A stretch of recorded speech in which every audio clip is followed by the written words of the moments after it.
As to continuation of our report, let's now move on to the global governance and citizenship and global poverty.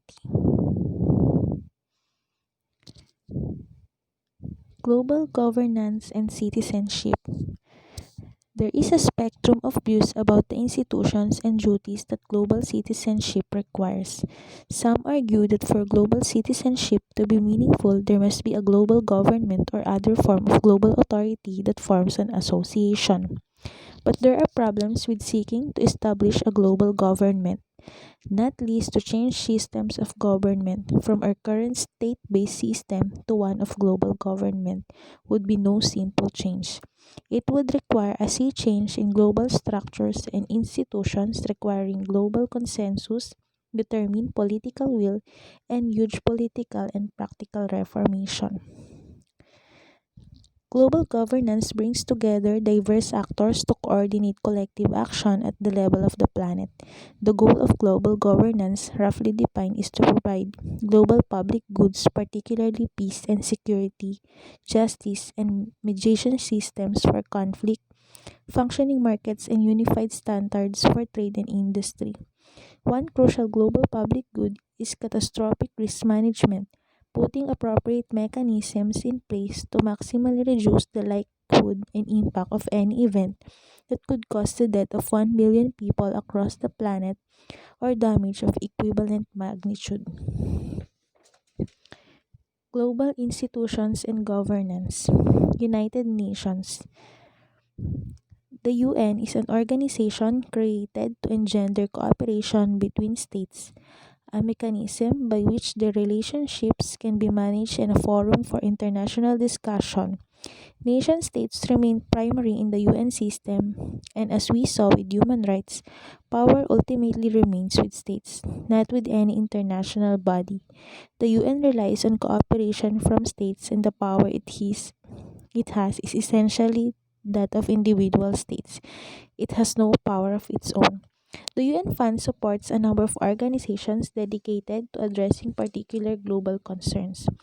So, here are the list of the United Nations organizations and also the other specialized agencies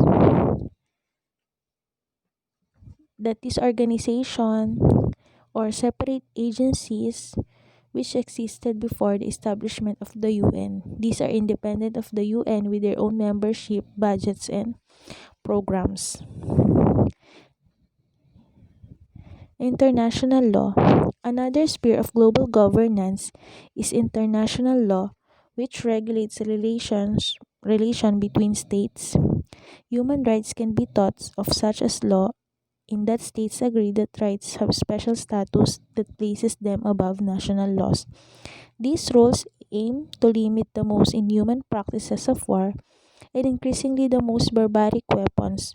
Those who ignore these rules can be tried in international courts for war crimes or crimes against humanity.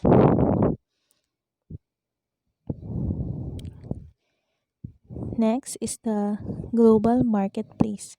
Global economic structures and global trade constitute a powerful global association. Trade provide links between individuals, producers, and consumers, and between states in terms of trade and national income. And many companies are international in terms of the goods and services they produce and their delivery.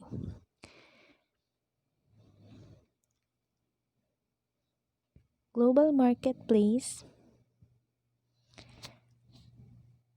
is a term used to describe the exchange of goods, ideas, and services uninhibited by geographic borders.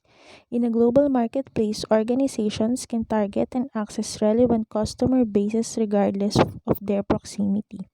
A globally engaged organization may also participate in international supply chain management, logistics, service partnerships, and similarly skilled operations, each conducted to save that organization time, money, and resources by outsourcing particular activities to and through local specialists.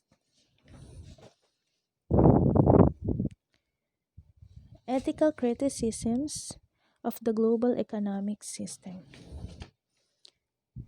Economic migration.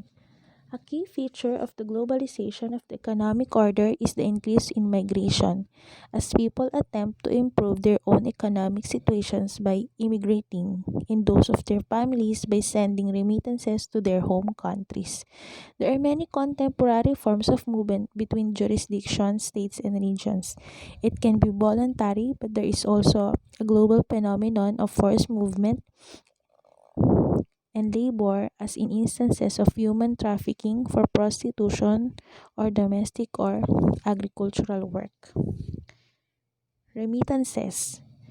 One area that is currently receiving the interest is the impact of short term economic migration, usually by one person in order to send back money or remittances to parents, children, family, and the wider community at home. Perhaps the most familiar picture is of the male migrant worker who leaves to work elsewhere and sends money home to his family, and also the female domestic laborer, such as Filipina maids in Hong Kong and the Gulf states.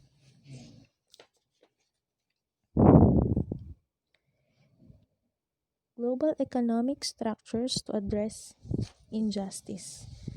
First is the economic sanctions. There are many ways in which the global economic system is used to attempt to address injustice.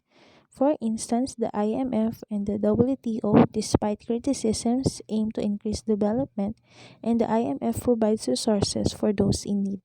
Another prominent way that the economic system can be used is by implementing economic sanctions, often as a way of addressing non economic injustices. Second, Tobin tax. Perhaps the most well known suggestion for moderating the current system is the Tobin tax. The original proposal came from James Tobin, a prize winning economist, but it has been developed and supported by a variety of economists, political and development theorists, as well as by policymakers and activists. Tobin taxes are sales taxes on currency trades that cross borders, the idea being to restrict a short-term large investments that capitalize on temporary fluctuating exchange rates. Recent recent Tobin tax proposals have received considerable political interest. The third is the Global Resources Dividend. The GRD is a mechanism for compensating the poor for their low use of natural resources. The GRD suggests that while nations control their resources, they are required to share a small part of the value of any resources that they use or sell. This payment is a dividend because the poor own an inalienable stake in all limited natural resources. The dividend should be managed in simple and transparent ways so it is clear that everyone is paying their fair share and the costs are kept low. And last is the Clean Hands Trust.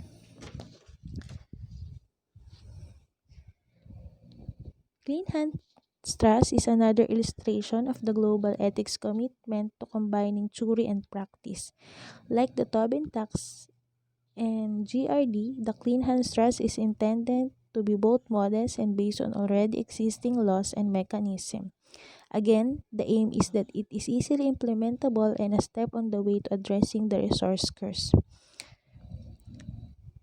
Wenner argues that his proposal introduces no new rules or principles but simply requires that the normal rules of the market are properly enforced. His starting point is that the first issue that needs to be addressed in the global market is not inequalities, but the violation of property rights and the toleration of theft. He argues that currently the international commercial system breaks the first rule of capitalism in transporting stolen goods, and it does so on an enormous scale. Global poverty. The problem of poverty is to some a perennial problem, and some argue that is one that is irresolvable. This said, in the context of globalization, the issues of global poverty cannot be dismissed so easily. This is true both politically, where there are international and national programs for debt relief and aid, and also individually, as individuals respond to appeals for aid in huge numbers. Global poverty is a serious issue that puts brakes on human development. It also challenges human dignity and world peace. In countries like Afghanistan, Pakistan, and India, poverty reduction is also part of the global counterterrorism strategy.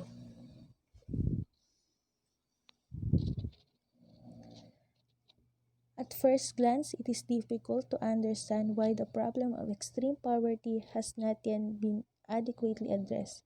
If we think about our ethical toolbox, it seems unlikely that the existence of poverty could ever be justified.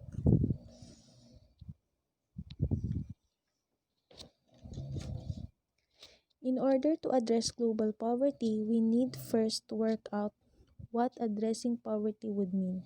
Is it sufficient to meet basic needs, for instance, to provide adequate shelter and food? One way in which such goals have been formulated is in the UN Millennium Development Goals.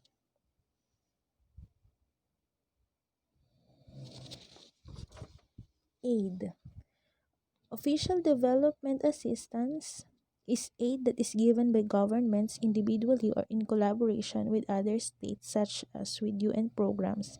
Some aid measures can be specifically humanitarian, as in the case of sending food or other resources in direct response to crises such as floods or earthquakes. Another kind of aid is development aid, which, as its name suggests, is supposed to improve and sustain economic development over the long term. Sustainable approach. Other long term approaches have been tried that attempt to engender long term development rather than short term needs. The attempt to build capacity and infrastructure has become increasingly important aspect of the work of development of NGOs. This is true not just in the amount of aid they give to long term projects, but also in the increasing attention NGOs give to attempting to influence policy and to lobbying rather than just to emergency relief. Next is the capability approach. The capability approach arose out of dissatisfaction with the available tools for evaluating and monitoring development, in particular those that derive from utilitarian agendas and aggregate measures, and those based on asserting a list of primary goods. Sen is critical of utilitarian models and economic models because they do not take account of the difference between the individuals and their different needs. Because utilitarian methods measure the total of well-being or utility or happiness. It is typical for utilitarian accounts to accommodate distributional inequalities rather than focus on one measure. This chapter has explored some of the issues of poverty and development that are central to global ethics. It has shown that there are no ethically good reasons to justify global inequalities, and therefore shown clearly that global ethics is not just about theoretical debates about the nature of duties or the nature of justice. That's all. Thank you.